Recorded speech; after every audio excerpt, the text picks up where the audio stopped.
오늘 성령의 열매 세 번째 시간입니다. 오늘은 두 번째 열매인 희락에 대해서 함께 말씀을 나누고 은혜를 나누겠습니다. 우리가 이 성령의 열매 말씀을 같이 보는 동안 우리가 꼭 한 가지는 기억하자고 했죠. 뭡니까?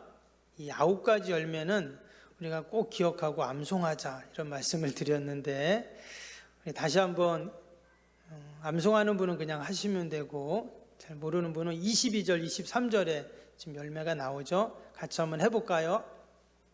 눈 감고 하실까요? 그냥 보고 또 하시면 됩니다. 시작. 오직 성령의 열매는 사랑과 희락과 화평과 오래 참음과 자비와 양성과 온유와 절제니 이 같은 법을 금지할 법이 없느니라. 아멘.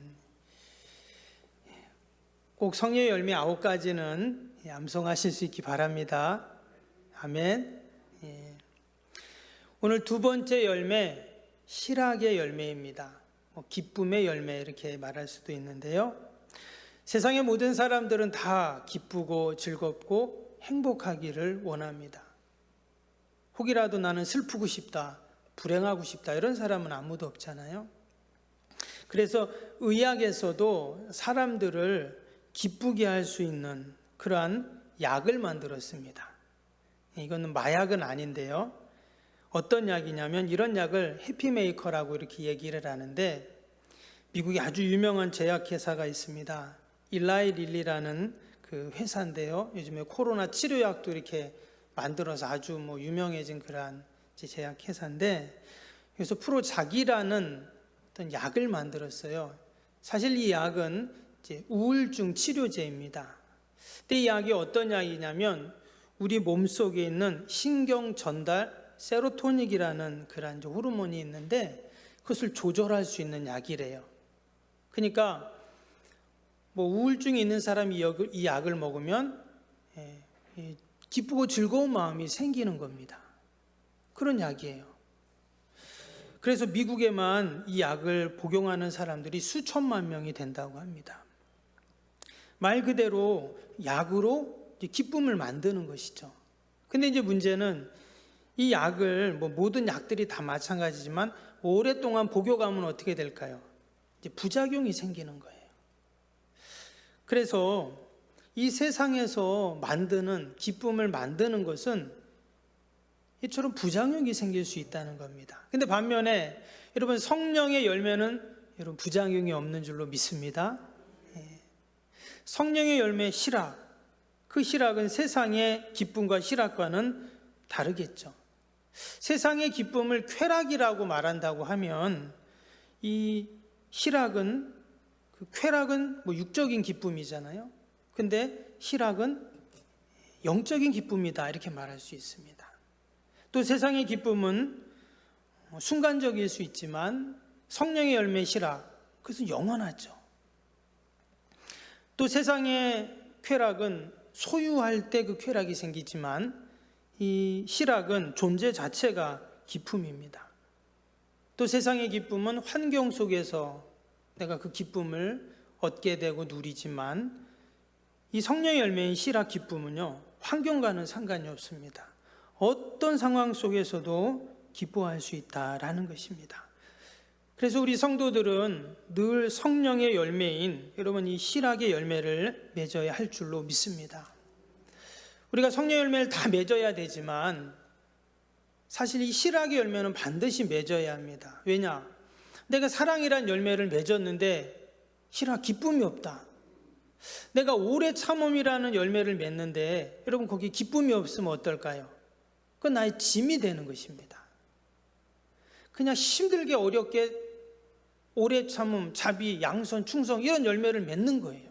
근데 거기에 기쁨이 함께 한다면 너무 그 열매들이 소중하고 더 감사하죠. 그래서 처음에도 그런 말씀드렸지만 이 성령의 열매는 분리되지 않습니다. 각각의 열매들이 있지만 또 이 열매들은 다 연결이 돼요. 그냥 사랑이 아니라 기쁜 사랑, 또 그냥 충성이 아니라 기쁜 충성, 그냥 절제가 아니라 기쁜 절제. 그래서 이 성령의 열매는 다 유기적인 연결이 되고 관계가 있다 하는 것입니다. 우리가 기쁨, 희락에 대해서 이야기할 때 특별히 빌립보서를 우리가 떠올리게 되죠. 그래서 빌립보서를 기쁨의 서신 또 희락의 서신 이렇게도 이야기를 합니다. 우리가 지난번에 사도들의 발자취 같이 사도행전 말씀 볼 때 이 빌립보 교회에 대해서 우리가 한번 살펴보았는데요. 사도행전 16장에 보면 그 바울이 2차 전도 여행, 그때 원래 소아시아로 전도하러 가려다가 마게도냐에서 우리를 와서 좀 도와라, 그 환상을 보고 배를 타고 건너가잖아요. 처음 간 성이 어디입니까? 빌립보 성이었어요. 거기서 복음을 전하다가 한 여종을 점치는 여종, 귀신 들린 여종을 고쳐주는 과정에서 오해를 받고 막 매를 맞고 감옥에 갇히게 됩니다. 거기서 바울이 이제 복음을 전하게 되죠. 그래서 그 간수가 예수를 믿으면서 또 자주장사 루디아도 예수님을 믿었죠. 그래서 이제 빌립보 교회가 이렇게 시작이 되었는데, 바울이 복음을 전하면서 여러분 그런 오해를 받고 또 막 실컷 두들겨 맞고 지금 감옥에 갇혔습니다. 그럼 원망하고 불평해야 되잖아요. 하소연해야 되는데, 근데 빌립보서에서 그가 처음부터 마지막까지 계속 이야기하는 게 뭔가 기뻐하라는 거예요. 기쁨 또 희락 이야기를 계속 하고 있다라는 것입니다. 그래서 이 빌립보 교회 또 우리가 이 빌립보서는 감옥하고 좀 관련이 많아요. 감옥에서부터 이제 이 교회가 시작이 또 되고, 또 빌립보서는 어디서 썼습니까? 로마 감옥에서 또 썼거든요. 결코 기쁘고 즐거워할 수 없는 상황인데 이렇게 기뻐하는 거예요. 이 성령의 열매가 그런 것입니다.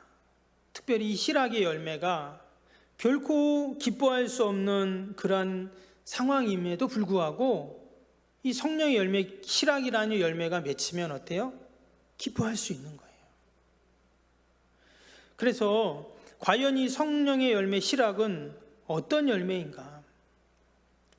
첫 번째로 이 희락의 열매는요, 종말론적인 기쁨입니다. 이게 무슨 말이냐면, 말씀드린 것처럼 지금 이 빌립보서가 바울이 로마 감옥에 있을 때 쓴 편지예요.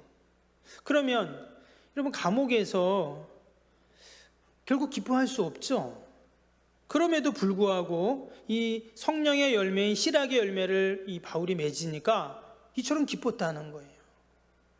갇혀 있는 상황이고 자유가 없는 상황이고 또 오해를 받고 누명을 쓰고 억울함 가운데 감옥에 있는데도 그가 하는 말이 계속 뭐예요?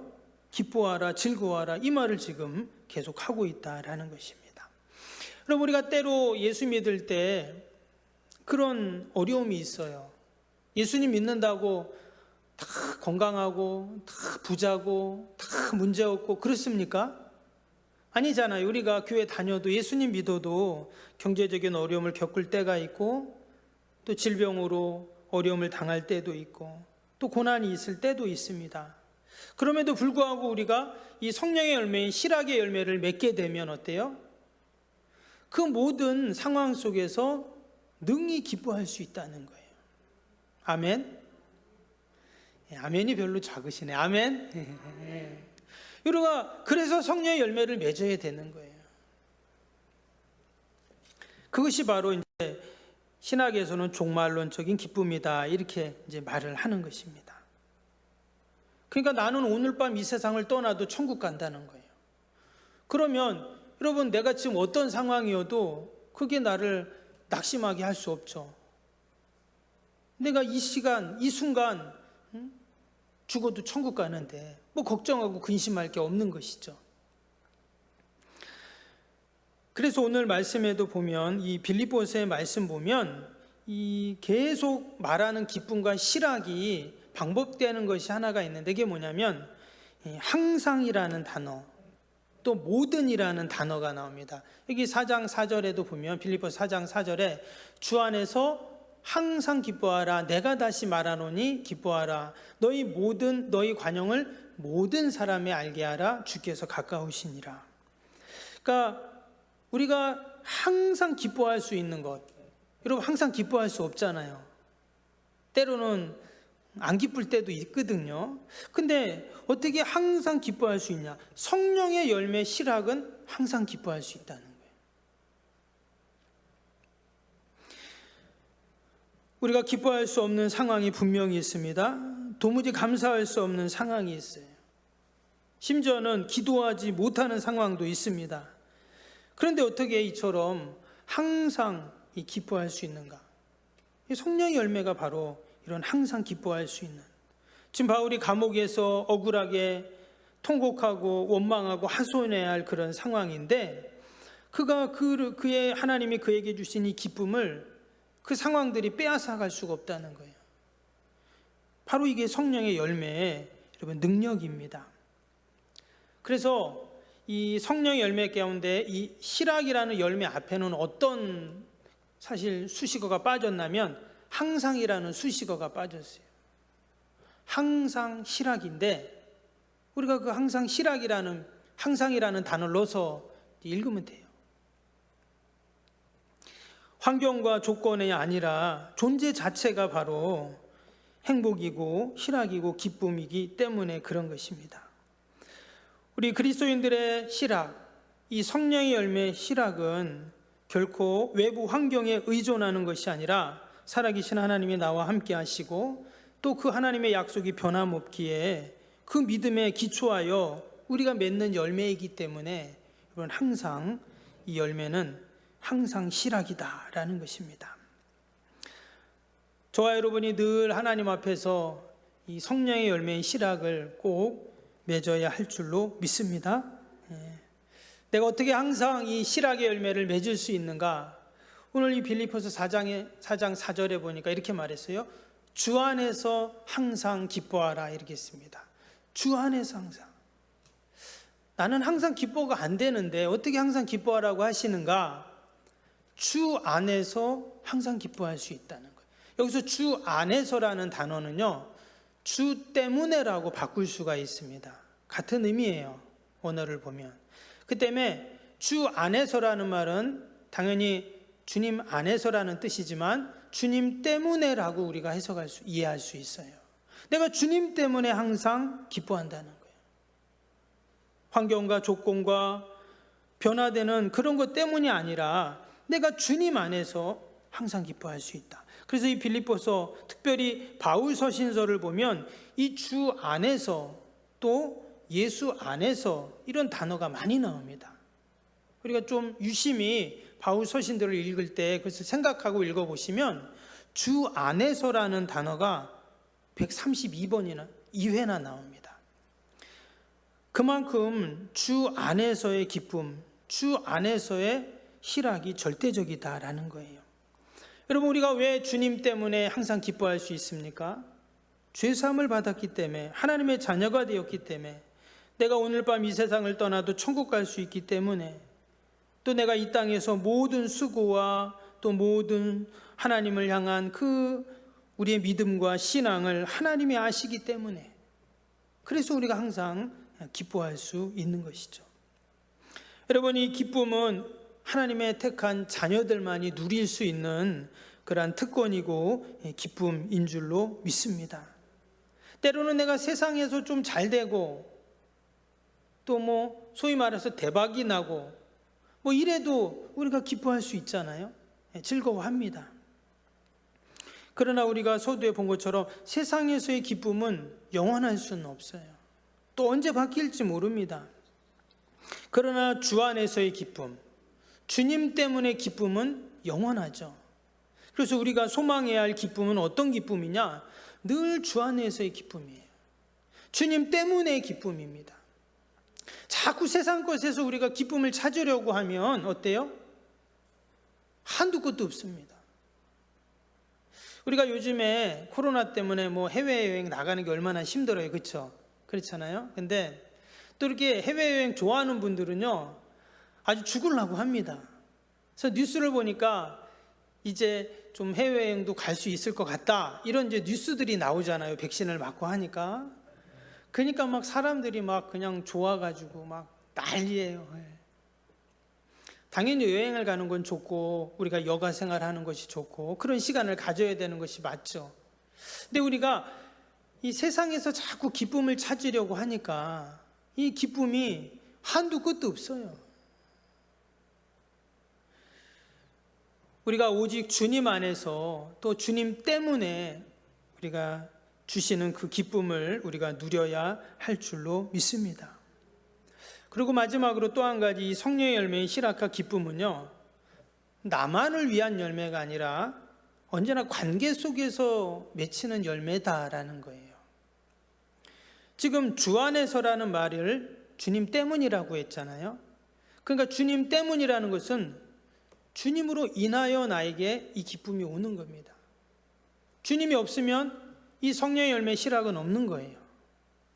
때문에 주님과의 나와의 관계 속에서 이 열매가 지금 맺혀진다라는 것입니다.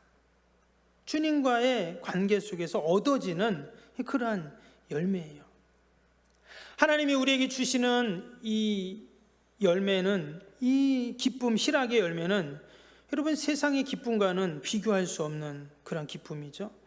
어떤 고난이 와도, 시련이 와도, 아픔이 와도, 어려움이 와도 비교할 수 없는 그러한 기쁨이 바로 이 주님 안에서 주님이 나에게 주시는 이 실학이라는 기쁨입니다. 여러분, 저와 여러분이 이 실학의 열매를 꼭 맺어야 할 줄로 믿습니다. 그러기 위해서는 주님과의 온전한 관계가 맺혀져야 되는 것이잖아요. 그리고 나서 또 한 가지는 다른 사람과 더불어 이 실학의 열매가 더욱더 온전해진다는 거예요. 당연히 주님과 나와의 관계 속에서 열매를 맺혔습니다. 그래서 나 너무 기뻐요. 예배 드리는 게 기쁘고, 찬양하는 게 기쁘고, 기도하는 게 기쁘고, 오늘 권사님도 이렇게 기도하셨잖아요. 교회 와서 예배 드리니까 기쁘고 즐겁다 하셨는데, 우리가 주님 전에 나와 이처럼 예배 드리는 게 너무 기쁜 일이죠. 아멘. 예. 그런데 내가 그 기쁨으로 혼자만 누리는 것이 아니라 이제는 어떻게 해요? 그 기쁨을 나누라는 거예요. 그래서 5절에 뭐라고 했습니까? 너희 관용을 모든 사람에게 알게 하라. 주께서 가까우시느니라. 그 기쁨을 모든 사람들에게 알게 하라. 지금 이렇게 얘기를 했어요. 지금 나누라는 거거든요. 그 실학이라는 성령의 열매를.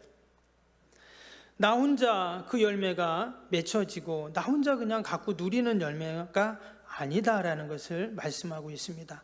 바울이 지금 로마 감옥에서 이 편지를 쓴다고 했는데, 그는 감옥에 있지만 주님 때문에 주님 안에서 지금 기뻐하고 있습니다. 감옥이 그에게 아무 문제가 안 되었어요. 그런데 그가 혼자 그냥 기뻐하지 않고 지금 빌립보 교회에 편지를 쓰고 있습니다. 그러면서 그 기쁨을 지금 나누고 있어요. 너희도 이렇게 기뻐해라, 이렇게 말하고 있어요. 그러면서 자신이 왜 이처럼 기쁜지, 왜 이처럼 성령의 열매, 실학의 열매를 맺게 되었는지를 쭉 이제 빌립보서에 이야기를 하고 있죠. 여러분, 하나님이 우리에게 주시는 이 기쁨을 우리가 늘 함께 나누고 누려야 할 줄로 믿습니다. 당연히 세상의 기쁨도 즐겁고 행복하지만, 좋지만 여러분, 영적인 기쁨, 하늘로부터 부어주시는 그 기쁨은 우리가 이루다 말할 수가 없죠. 세상 사람들, 주님과 주님 안에 있지 않은 자들은 이 기쁨을 모르거든요. 그래서 내가 그 기쁨을 알려주고 나누어 줘야 된다는 거예요. 여전히 믿지 않는 자들은 세상의 기쁨만을 맛봤기 때문에 그 생각만 하는 것이죠. 그래서 교회 와서도 처음 초신자들, 또 이런 분들은 어때요? 교회 오면 이 세상의 기쁨을 생각하니까 이 교회 와서 어떤 사람들의 모습을 보고, 또 교회 시스템을 보고, 또 환경을 보면서 별로 재미없네, 이렇게 여길 수가 있어요. 왜냐? 세상에서의 기쁨만을 생각하기 때문입니다. 그래서 교회 와서도 뭐 교회도 똑같네, 심지어는 교회 사람들이 더하네, 사랑도 없네, 뭐 앞도 없네, 또 이렇게 뭐 이러네, 이런 얘기를 합니다. 근데 여러분, 하늘로부터 주시는 그 성령의 열매의 실학을 경험하면 어떨까요? 그런 기쁨이 하늘의 기쁨과는 비교할 수가 없는 거예요. 그 하늘의 기쁨 가운데 그 모든 것들이 시시해지는 겁니다. 그래서 우리는 늘 이 성령의 열매인 희락의 열매를 여러분 주님 안에서 꼭 맺어야 할 줄로 믿습니다. 우리 성도들이 그 기쁨을 누릴 때 교회 오는 게 너무 좋고, 또 예배 드리는 게 너무 좋고, 말씀 듣는 게 너무 좋고, 기도하고 찬양하는 게 너무 좋고, 내가 교회 무슨 봉사할 거 없나? 헌신할 거 없나? 내 좀 힘들고 어려운 우리 성도들은 없나? 관심을 갖게 되는 거거든요. 근데 그 하늘로부터 부어주시는 기쁨이 없으면 자꾸 세상의 기쁨을 찾게 돼요. 교인들끼리 어디 그냥 놀러 갈 생각만 하고, 뭐 맛있는 거 사다가 먹을 생각만 하고, 그것도 필요합니다. 필요하지만, 그러나 우리가 더 소망하고 또 우리가 갈구해야 될 것은 바로 이 성령의 열매, 희락의 열매인 줄로 믿습니다. 그래서 우리 석병교회 늘 이 성령의 열매인 희락과 기쁨의 열매가 날마다 맺힐 때 우리가 늘 기쁘고 즐거운 주님의 교회가 될 줄로 믿습니다.